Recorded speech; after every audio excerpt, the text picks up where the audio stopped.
A origem da consciência e a liberdade humana, segundo Freud, né? Em Totem e Tabu, ele aborda a origem da consciência e do tabu para organizar a sociedade, e assim, a consequente restrição à liberdade humana. Por Mariana Marcolin Peringer, né? Este artigo tem o propósito de expor as ideias de Sigmund Freud, que viveu entre 1856 e 1969. Ele que é considerado o pai da psicanálise ou a análise da mente e que deixou importantes contribuições em suas obras.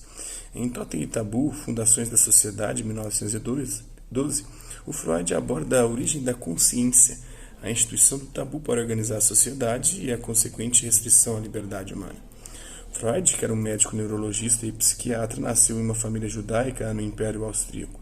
Ficou conhecido pelo conceito de inconsciente humano por sua teoria sobre o complexo de Édipo e principalmente por seu método de análise clínica, cujo tratamento se dá através da escuta do paciente e a cura pela fala, né, a talking cure. Antes de chegar em Freud, muitos pensadores já tinham refletido sobre a consciência. O Hipócrates, médico da Grécia Antiga, que viveu entre 460 e 77 a.C., que é considerado o pai da medicina, entendia que a vida devia ser mantida pelo equilíbrio do coração, sistema respiratório, fígado e baço. Já o Sócrates, que viveu entre 469 e 399, defendia a supremacia da faculdade do pensamento, da razão. Platão, que viveu entre 428 e 348 a.C., advogava a doutrina de que a mente era inteiramente não material, ou a alma era não material, né? Sendo a psique, a mente, o que hoje nós chamamos de mente, considerada a alma do ser humano, que é a sua essência. Aristóteles, que viveu entre 384 e 322 a.C., para muitos o pai da psicologia, por ter estudado a fundo os fenômenos da consciência, ou da mente, ou da psique, da alma e da memória, acreditava que a alma tinha que ser considerada imortal, tanto pelas necessidades morais quanto pelas físicas e psicológicas do homem, mas não era individual, havia uma alma meio que universal que regia a humanidade, né? Já Santo Agostinho, que viveu em 354 e 430 a.C., que é um seguidor de Platão, via tudo pelo ângulo do amor. Para ele, a chave de superação dos conflitos mentais estaria no culto ao amor, e Deus é amor, né? Sendo a medida do amor, amar sem medida. São Tomás de Aquino, que viu entre 1225 e 1274, que era seguidor de Aristóteles, dizia que a harmonia devia ser buscada através da fé cristã e do racionalismo, a harmonia entre fé e razão, ou seja, pelo fortalecimento da razão ou da consciência. Observa-se que na antiguidade grega mais remotamente parecia ter um caráter mitológico, o que mudou a partir de Hipócrates, que tratou a questão com mais cientificidade, né? Também precisamos citar os pensadores contemporâneos, como Schopenhauer, que veio entre 1788 e 1860, e o Nietzsche, que veio entre 1844 e 1900, como os pioneiros do conceito de impulso, de vontade, de potência, né? De uma pulsão, uma vontade cega e insaciável que regia os seres humanos, né? Um conceito de impulso no psiquismo e na vida. Em Schopenhauer prevalece a vontade, segundo ele, insaciável e inquieta. A vontade é uma fome eterna que se alimenta de si próprio e que, se alimentada, causa infelicidade. Algo insaciável que nunca consegue ser satisfeito, sendo a causa de toda a dor, de todo o sofrimento, sem finalidade que nunca encontra a paz. O Nietzsche se apropria desse conceito, tornando-o múltiplo, uma vontade de potência e uma potência que quer a si mesma como algo que leva à luta. Em vez de nos levar à infelicidade, ao sofrimento, é a vontade que nos leva à felicidade e aumentar a nossa potência, a nossa energia vital, a nossa vida. Que leva à luta, ao combate, numa definição do guerreiro e do artista. Segundo Nietzsche, se em física a potência é a capacidade de realizar trabalho, na filosofia, a vontade e potência é a capacidade que a vontade tem de efetivar-se, de ser satisfeita. O homem não pode e não quer apenas conservar-se ou adaptar-se para sobreviver. Só um homem doente desejaria isso, né? E negar a vontade é se tornar um ser doente e decadente. Ele quer expandir-se, dominar e criar valores, dar sentidos próprios. Isso significa ser ativo no mundo, criar suas próprias condições de potência. É um efetivar-se no encontro com outras forças. Nesse contexto, Freud, na obra Totem e Tabu, nas Fundações da Sociedade, examina as origens da civilização e da cultura. Através de estudos das teorias dos povos, descreve sua hipótese de como deve ter ocorrido a passagem para a consciência e para a civilização. Peter Gay, na obra Freud, Uma Vida para o Nosso Tempo, foi brilhante ao definir. Freud empreendeu determinar o momento em que o animal homem deu o salto para a civilização, prescrevendo para si os tabus indispensáveis a todas as sociedades organizadas. Freud começa pelo tabu, o tabu do incesto, o horror ao incesto, adotado por sociedades que acreditam no totemismo.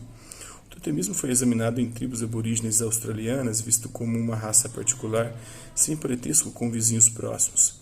Não construíam casas nem palhoças, não cultivavam o solo, não conheciam nem mesmo a arte da cerâmica.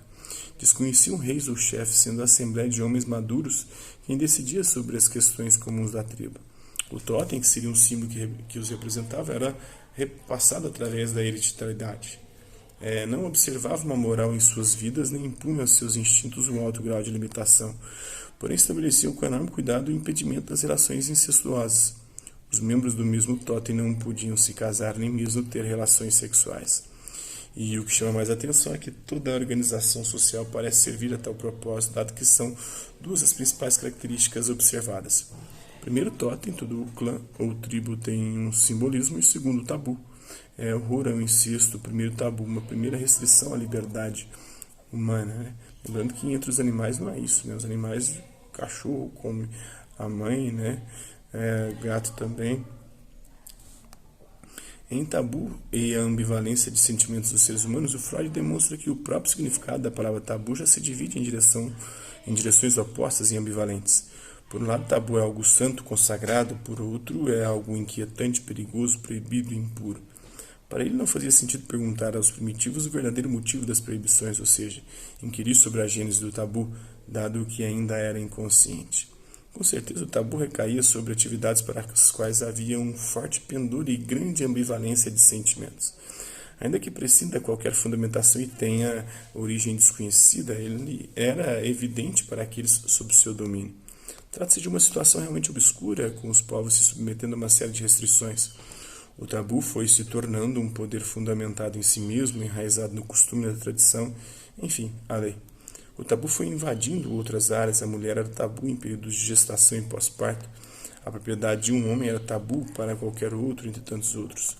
O tabu era a raiz de nossos mandamentos morais e nossas leis, ou o código mais antigo de leis não escritas da humanidade. Também podemos dizer que os tabus foram impostos a uma geração de homens primitivos, sendo mantidos de geração em geração, talvez simplesmente por autoridade dos pais da sociedade e assim assimilados dentro das organizações psíquicas como parte do patrimônio psíquico herdado.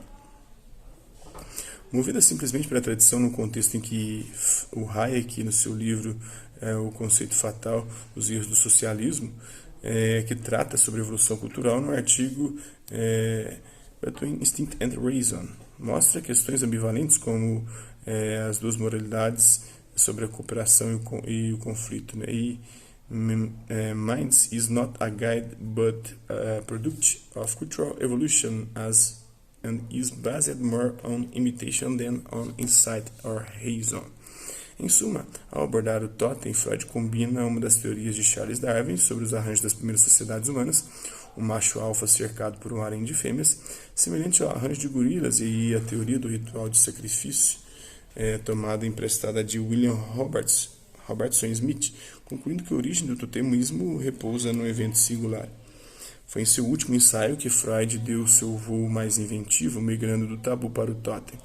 Os totens, afinal, são tabus, questões ou simbolismos consagrados. Para detalhar, Freud traça a reconstrução de um acontecimento pré-histórico fundamental. O macho alfa queria para si todas as fêmeas e expulsa os irmãos machos do clã. Os irmãos pré-históricos expulsos do grupo retornam para matar seu pai, que eles temiam e respeitavam. Matam e comem. A refeição ritual, argumentou Freud, é um elemento vital de coesão social.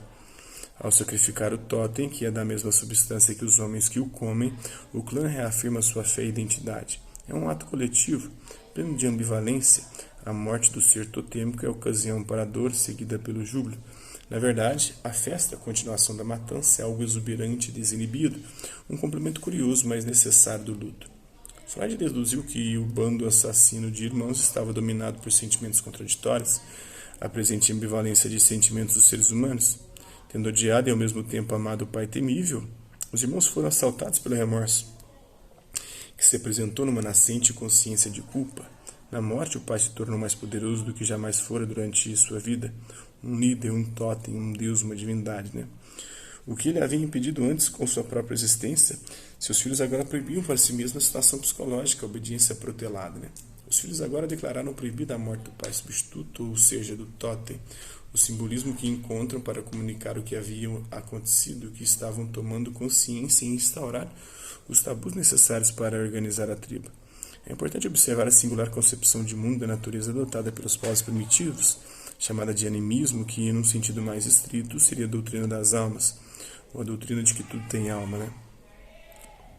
As pedras, os minerais, os vegetais, os animais. Os primitivos acreditam em uma animação dos seres vivos individuais. Assim, o comportamento do homem primitivo de reagir formando a ideia de almas, onde essa pode ser transferida para o mundo exterior, ou seja, para um totem, parece bastante natural.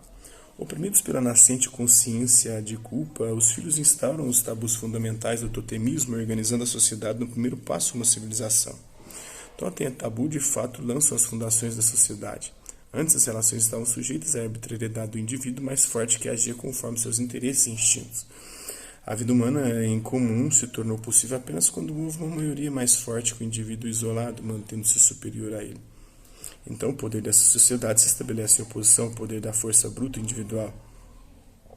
Essa substituição do poder do indivíduo pelo da tribo, simbolizada no totem, foi o passo cultural decisivo. Os preceitos do tabu constituíram o primeiro direito, a primeira lei, um esboço de norma social, depois retratada em leis. O ser humano não é uma criatura branda que, no máximo, defende-se quando atacado. Devemos incluir entre os dotes de sua natureza um forte quinhão de agressividade instintiva. Freud inferiu, inclusive, que em um estágio posterior a consciência ainda sofre uma importante mudança quando é internalizada. E aí, Dalão? Pedrão, Beleza? assim? Oi? Quer café? Não, obrigado. Oi, acaba ou acaba, você deve? Mas não sei não. Eu acho que acaba, porque essa galera tá festejando, hein? Quem? Eles estão festejando já no grupo de greve. Por quê? Aí, vai dar posse, 1000 posses amanhã.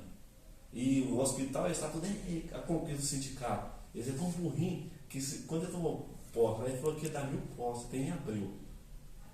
Então, Não, sindicato, eu tô fora esse trem. não, Você engana trouxa. engano trouxa. Nosso 13º nada. Escalonou o nosso pagamento de novo. Segurança vai pagar. Não tem graça, viu?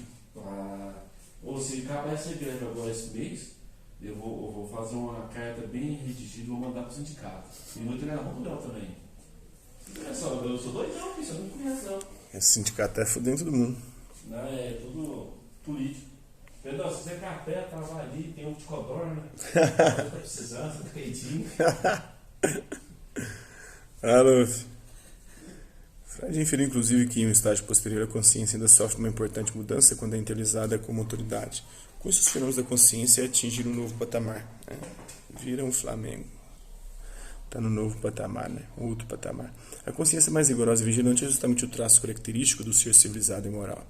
A civilização controla o indivíduo e faz com que seja vigiado por uma instância superior no interior de sua mente. Assim, podemos concluir que a consciência surgiu inicialmente da culpa.